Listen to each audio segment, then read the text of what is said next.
Well, listen, Andrew Gardner. I mean, you're the inventor of the polar pen. I'm so jealous. I mean, this pen you invented.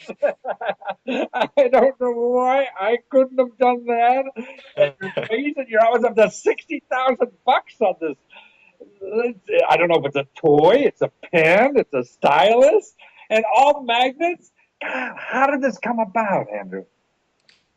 Yeah, I'm not sure. It was one of those sparks that just all of a sudden hit, and I was looking on Kickstarter actually at the time, kind of thinking like, what could I come up with? What works on Kickstarter? And all of a sudden, just this came into my head, and I did some research into it and found out nobody done a product like this, and I couldn't believe it. So I was like, yeah, I did some effort, put some effort into it, and did some work, and here we are. So, how much of an investment do you think that out of pocket cash does it take you to get like the Kickstarter going, so you could raise this, $60,000 or whatever you got already? Yeah, I would say, the majority of the costs are in time, the amount of time I've kind of put into it. I've been developing it for almost a year now. Um, so it's not as much a cost. Obviously, there's been significant cost been put into coming up with prototypes and testing products and the magnets and all that stuff. But really, the financial hasn't been as much as you'd think. I say that's not the thing. It's just having the idea and refining your idea. I guess what you're Yeah. saying that because this is a new product nobody had before, whatever. So, and it is something tangible. So you just had to make sure it all worked and you refine it. So that takes time, I guess, as an Exactly. inventor to do that. But out of pocket costs, I mean, it's just materials, and it's not like you're making a million of these things. You just need one. So it's Yeah. Yeah, I had about 10 kind of samples like that are actually working, functioning samples. ah, I see. And now the other thing too is how do you decide how much money? I mean, you were asking for $14,000, right? And you're only halfway through your fundraising, and you already got $60,000. So Yeah, essentially the 14,000 was enough for I think 1,000 pens, which is what I needed. I needed to sell, yeah, a certain amount to get that. And basically it was my minimum order. So I needed, the magnet company was saying, you all, I'm not going to ship your product unless you have an order this large and all these different, right. different areas. So I So put all my enough. numbers together that way to kind of figure out That what. was your minimum order. In other words, to get this manufactured in quantity that made sense, so you didn't have to make one at a time, right? You Yeah, needed like to manufacture 1,000, and 14 grand was that, right? hmm And so you put it on the site for 14 grand. And how long did it take you to get 14 grand? yeah, it was under 48 hours. We were at the 48 hours and you got your 14 grand.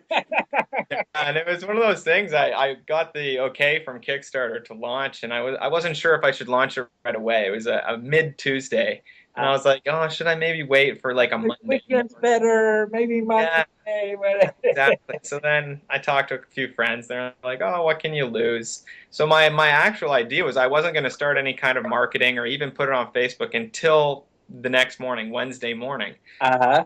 Within like an hour, I'd already had 14 backers, and I was like, "Oh my Wow. No kidding. You didn't even put it goodness!" on your Facebook page. No, it was Kickstarter does an amazing job of just bringing in traffic, and that was just solely from Kickstarter. So then once I did see that it was taking off as quickly as it was, I put out a few leads here and there, and yeah, it just started flying. Now, can you tell of the money you got so far? You're only halfway through and you got Hmm. 60 grand, right? So, can you tell about how much of that is your work versus just traffic flowing in from Kickstarter? Or it's hard to tell? Yeah, I would say a lot of it is traffic just flowing in from No Kickstarter. kidding. Definitely when you start up.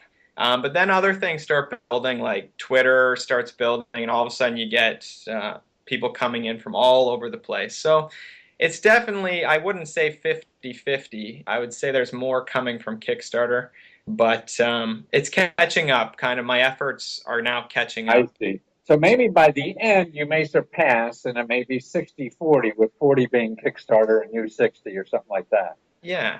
Yeah, Yeah. you definitely have to put a lot of effort into it yourself. Oh, damn it. You mean you just can't put it on there and get the money to go to the bank? Oh, No, it's not that easy. oh, well, they've been lying to me all the time. Right? Now, you said that what was important for you is that you tried another fundraiser on another crowdfunding site that failed, huh? Yeah, yeah, I used Indiegogo, which until September 9th, actually, Canadians weren't allowed to put up projects on Kickstarter. No kidding. What, Yeah, because of your accent or what? no, I think it was just had to do with Amazon and some of the financial aspects of it. So yeah, just actually the day after, the day when I launched it, the day before they allowed Canadians to go on, So you're basically. the first Canadian on Kickstarter. I'm not the first, but I'm amongst the first. I believe I was the first Canadian Kickstarter to get funding, to get fully funded. Wow, Yeah. no kidding. Well, that's see, that's a you got to put that in your advertising there.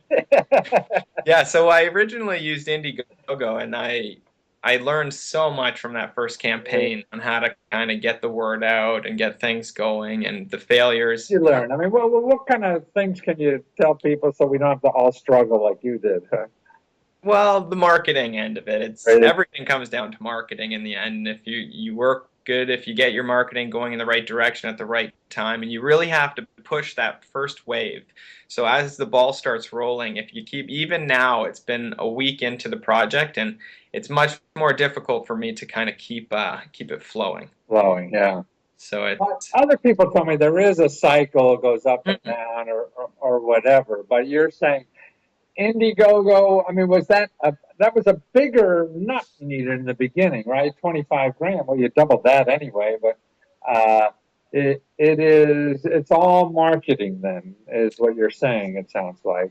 Yeah, and Kickstarter does a lot really well on its own marketing. So Indiegogo doesn't have quite that following, and it's not quite as artsy of a community. It's a bit more of a tech community. So the product that I was launching on it didn't quite have the appeal to the audience. You have to really pick the right crowdfunding source for the Yeah. product that you're thinking of launching. No, I think you're right. Kickstarter, there's so much high tech stuff, and yours isn't really high tech. It looks high tech. Yeah, It's low tech that looks high tech. yeah, that's kind of the idea. Yeah. But I could see it could appeal to high techy people. I'm really just having a stylus in there too. I mean, everybody's using a pad for something, and Yeah, yeah, you got to keep up with the times. If you stick to old tech like pens, you might just get left behind. So I exactly. wanted to make sure it was gonna work. But you got a pen, right? I mean, I'm sure it's funny that pen companies haven't started talking to you yet. Yeah, Yeah, it's a bit of an obscure product. I I don't I don't know if we're so targeting. far. I mean, it ain't going to be like because now. I mean, you see, I mean, you know those pen companies are designing things of the yin yang every afternoon to try to get a new market. Every time I go in, there's 50,000 different things that do the same thing. Hmm. None that are as cool as this. That's a toy. Thank you. Yes.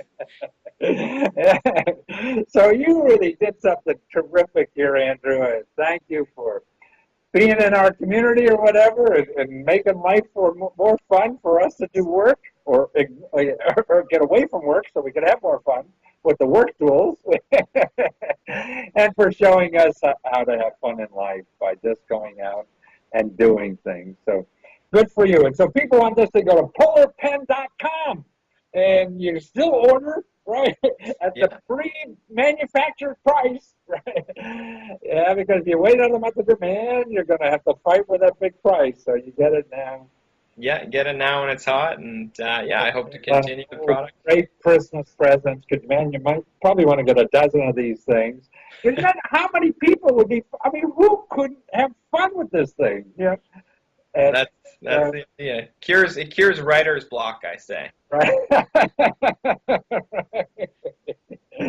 Well, wonderful. Thank you again, Andrew. Have fun. Keep Well, thank you for having me. you bet.